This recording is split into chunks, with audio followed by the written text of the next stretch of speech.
Okay, since we're getting set for this, I'm just going to dispel this. I do this all the time, but this is not a green screen for those of you that think that... Pick up one of those heads or something. Or this is the most expensive shot in YouTube history. This is. Right, it is. I'm just not that good of an editor. Yeah, right. I could not do that. I wouldn't even know how to do that. You know how many people ask me that? Like, that's a blue screen. I'm like... I'm having... what? I don't know, man. People think it's when I do live streams this way, they think it's a blue screen. Yeah. It's like the wall's like Right, the wall, right. 10 feet away. Like, Yeah. I mean, God.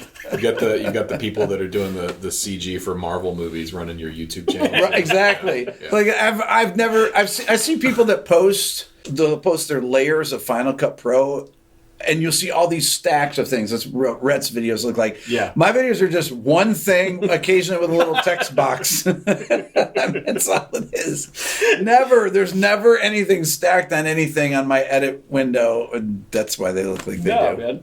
But I think if I did anything fancy editing wise, they do. Anytime I've tried anything, like, what are you doing that for? Yeah, stay in your lane. Right. Yeah. Oh, and the other comment is, can you get jeans that don't have holes in them? Technically, that's not a hole because there's a patch there. That's a right. hole. That's a hole. That is all. Okay, so what are we going to talk about today? So Rhett brought up this thing about this video I just did. Rhett? Yeah, the top 10 TikTok viral videos or viral songs. I enjoy TikTok. I get on TikTok and just browse. And I have to admit, I made it about halfway through the video, and I had not heard a single one of those songs on my TikTok. I didn't either. I'm not on there a lot, but I was and I'm not probably a good sample size because Billy looked him up and he found all those songs. Yeah, but I'm saying that I think my TikTok is mostly just like guitar stuff and photography stuff. Boomer Benz, mainly, right? Like you like blues. Boomer Benz. There's one of my favorite ones, the dad that plays metal guitar. He sits in his recliner, lays back.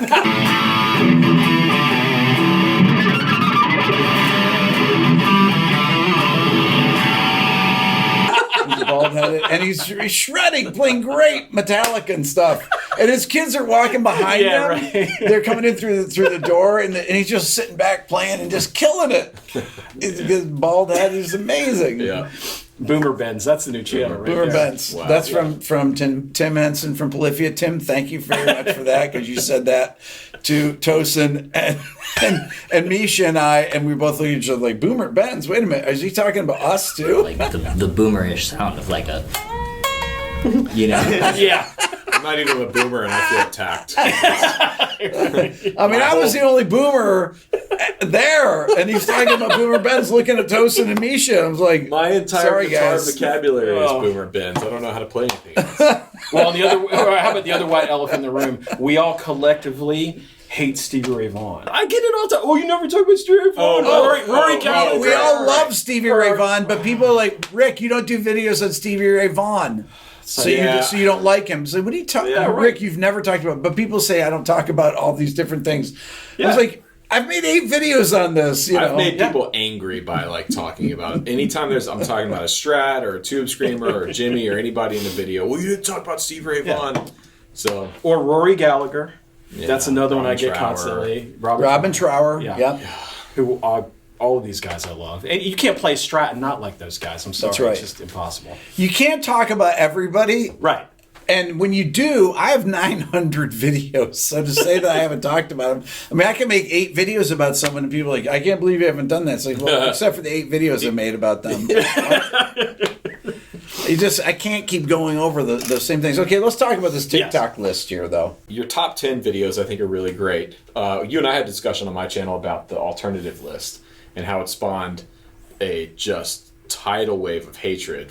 I feel sad that my generation sucks so much that you feel a sense of duty to waste time making long videos like this, reviewing crappy music, when you have so much other good content you're offering. I'm not even going to watch the rest of this video. I can't stand the crap that passes for music these days. Now, I thought that one was interesting because I thought a lot of the music on that particular list was actually pretty good. It was pretty guitar forward and guitar focused. So I thought that was cool. But the TikTok thing was a different experience for me. 4-chord vamps, just about every song. There was the one that had they went to the 4 minor, which was cool.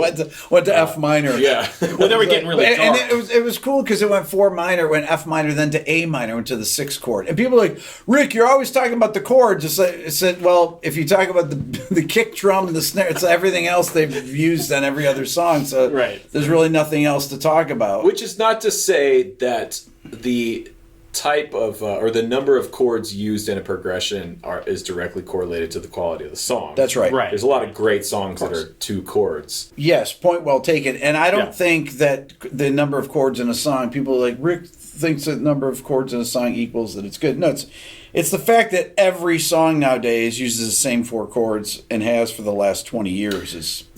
But it's not just that, it's also similar BPM. Similar sounds. Melodically, they're very similar. Sonically, if they have a melody at all. It's very music today in that sense. Because we have to be careful when you start talking about, music today and painting with a broad brush. You really can't, because I think with the advent of Spotify and YouTube and the internet, I think there's more music being made today, and there's more access to different types of music today than ever. So you can't just say, music there's some today. Incredibly great music.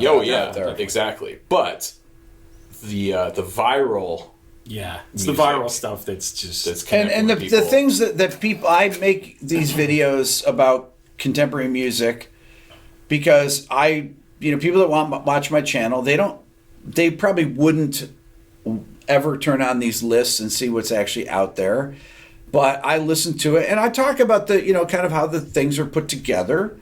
And I think it's instructive to know what kind of music people are making nowadays. Popular music and not popular music. There's many great things that are coming out today, but they're not at the top of the charts. And to try and pretend like you can just ignore what mainstream culture embraces. One of the interesting things that I don't know if Rhett or Dave talked about just before we turned the camera on is the length of music that people are using. I mean, how much in their TikTok videos are they actually using? Up to 3 minutes, but most of the songs that you encounter on TikTok that are like platform wide that become trends are usually, I would say, at least in my experience, it's the same section of the song. Usually it's the hook or the pre-chorus into the hook, and it's 30 seconds at most. Now, there is some pretty creative things happening on TikTok right now. Like there's this berries and cream trend happening right now. Have you seen any of this stuff? That's a whole other discussion. But it's interesting. It's like people talk about, our attention span today being shorter than ever. And I think that you can kind of see that in some of the TikTok trends, music trends that are happening. It's like, you're hearing the same thing over and over again. Well, it's not even a song. It's or a section of a song that's that long. It's just across the board. Every musician is now in this little I've got to do it in this amount of time and that's it. And it's just, that's so unfortunate because it's everybody that's coming up, younger people that's what they're going to focus on. They're getting programmed in these 1 minute blocks of music that you need to create. I mean, it's very much like making commercials, honestly. I was just going to say, and as a guitar player, you're sitting there going, you got to do everything in 60 seconds. I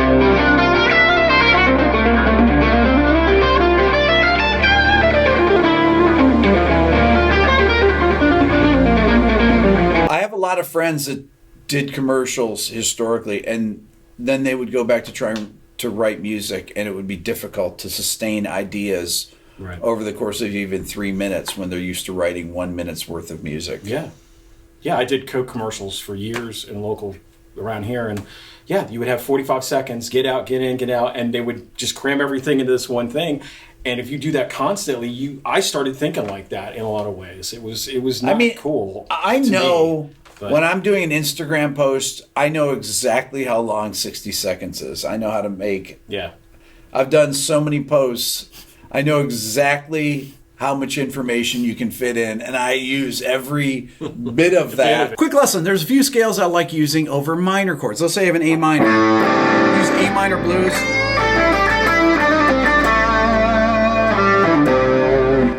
A Dorian.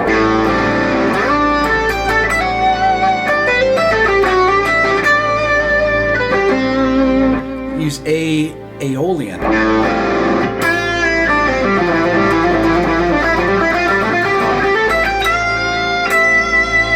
You use A Phrygian.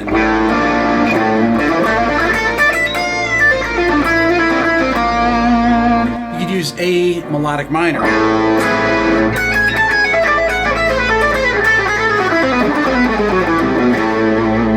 Like that one. You could use A harmonic minor.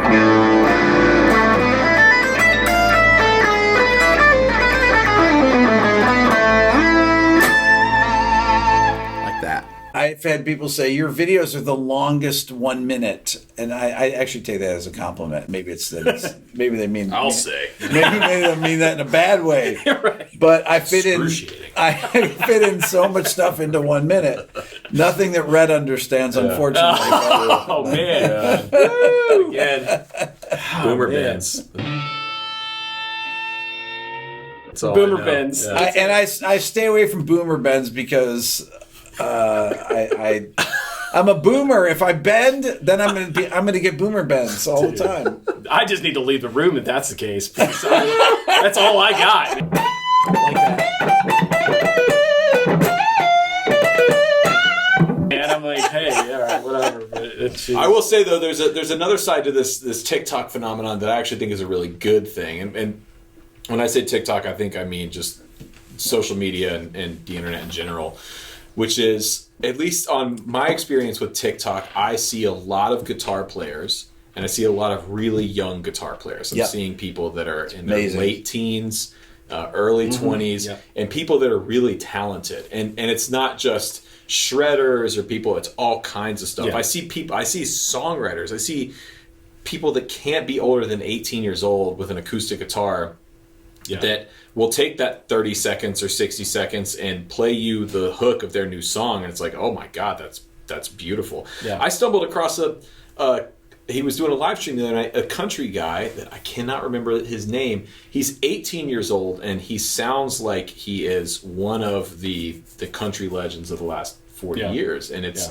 so when you combine that with the fact that, last year was the biggest year for guitar ever in terms of sales and new people picking up, I think we are going to be coming back into a new wave of guitar and guitar-based music and instrument-based music becoming more popular. It may never reach the same level that it was at in terms of rock's popularity or things like that, but there's going to be a lot of young people playing instruments that are going to be the next wave of music makers in the next 5 to 10 years, I think. And I think so. TikTok in particular, even now more so than Instagram, TikTok is becoming the platform that all of those people are flocking to put their stuff out there. Yeah, I agree.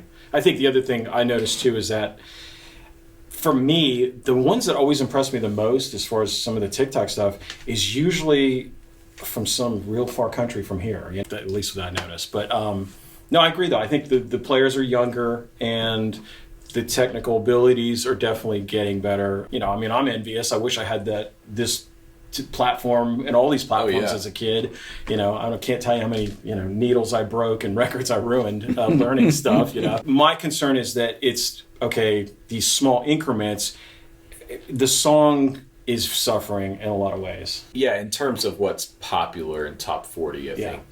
Well, this is the thing that we're talking about though, about these top 10 lists, just what people are interested in. And now I did go and look back at 1971 as a comparison. I looked at the top 10 songs of 1971, and there was massively big records that came out, historic records that came out 50 years ago. But a lot of the songs that were in the top 10 are songs that people would not recognize. The pop songs. Right. If you take the top 10 songs of that year, and I'm going to make a video doing a comparison of that, but it's kind of always been like that. And people make that comment. They say, oh, well, yes, but are you going to remember any of these? And the answer is probably not. You're probably not. Now, we don't know. It's not going to be like the guy that says, that wrote the article that I did the video on that says you're not going to remember Paul Simon in 200 years. Like, what am I talking about? But going back to the TikTok thing, that has been responsible for taking older boomer music and exposing it to young people. That's right. In a huge way. That's in a right. massive way. And people still connect with it no matter how old they are because it's great. It's good. Yeah. And I think that'll stand true no matter when the music is made, no matter who makes it, what era it was in. If it's good, if the art is good, if it's high quality, it will stand the test of time and people will connect with it. So I've made this point on my channel before, but music on streaming platforms, because you can listen to it, whether it's YouTube or Spotify or Apple Music or Amazon, you can listen to anything from any era, and they're all accessible on the same plane. Yeah. You can go from Led Zeppelin to Jimi Hendrix to Mamas and Papas to Ludacris to whoever, to Jay-Z, and just back to back. Yeah. Right from your phone. You can play it in your car. You can make playlists of anything you want. And everybody's on a level playing field. If you look at Queen, I just interviewed Brian May, and I mentioned, we were talking about Queen has a massive following on Spotify, 37 million monthly listeners. That is huge. That's as big as almost any contemporary artist. Queen is still massively big. Well, kids can listen to Queen just as easily as they can listen to any contemporary artist. Right. Yeah, Ed Dua Sheeran, Lipa or Ed Sheeran. Dua Lipa. Yeah. And I say this a lot on my channel, which is I think, and I say this with the caveat of being 31 years old, but I think there's never been a better time to be a guitar player from the perspective of the gear and the accessibility to be able to get any type of sound, imitate any type of player that, or learning, having the exposure to your channel and Instagram and being able to find everyone. You can be exposed to and learn from the best people in the world that, as long as you have an internet connection and a device to consume it. There's a percentage of people that are learning from us and Marty Schwartz and Paul Davids and Music Is Win and all the other guitar channels. And so I think it's beneficial for us to have these conversations and talk about this and talk about, well, what do we want to take these platforms and show people and teach people, because I think it has an effect. Well, for me, my What Makes a Song Great series that I started really because Rhett told me I should do it on my second channel. Follow me on Rick Beato too, but that channel's been around for 5 years, and I played some multi-tracks one night years ago, and Rhett was listening, and he said you should make a show of that. And my What Makes a Song Great series is actually about songwriting. It's about arranging. It's about engineering. It's about mixing. There are so many elements that I try to incorporate in there, but ultimately about songwriting, how things are put together, demystifying how arrangements are done, and doing it through all different genres of music. Because I figured that if you teach people, if you give them the access to these things, especially when you hear multi-tracks or stems and you hear these are the components that make up a drum sound on this song that you listen to a million times. This is what the bass sounds like by itself.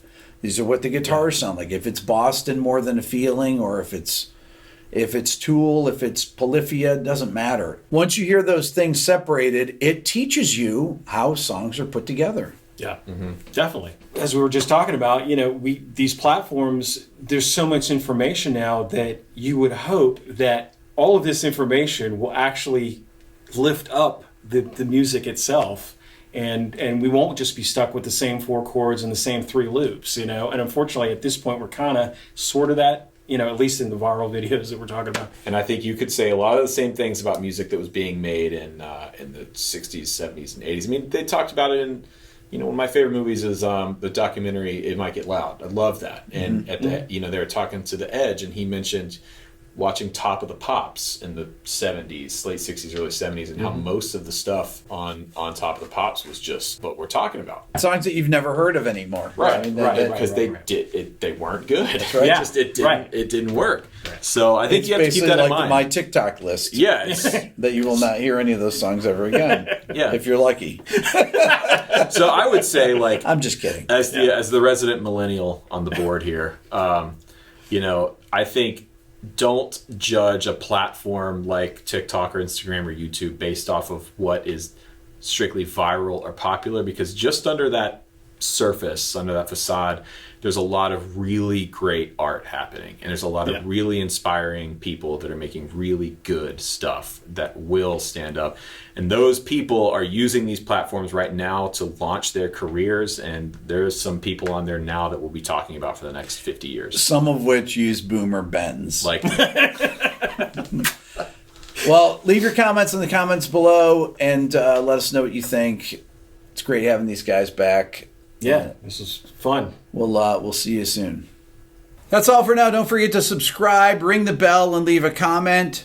Check out my new Quick Lessons Pro guitar course that just came out. Also, the Beato book, if you want to learn about music theory, that's how you do it. And check out my Beato ear training course at beatoeartraining.com. And don't forget, if you want to support the channel even more, think about becoming a member of the Beato Club.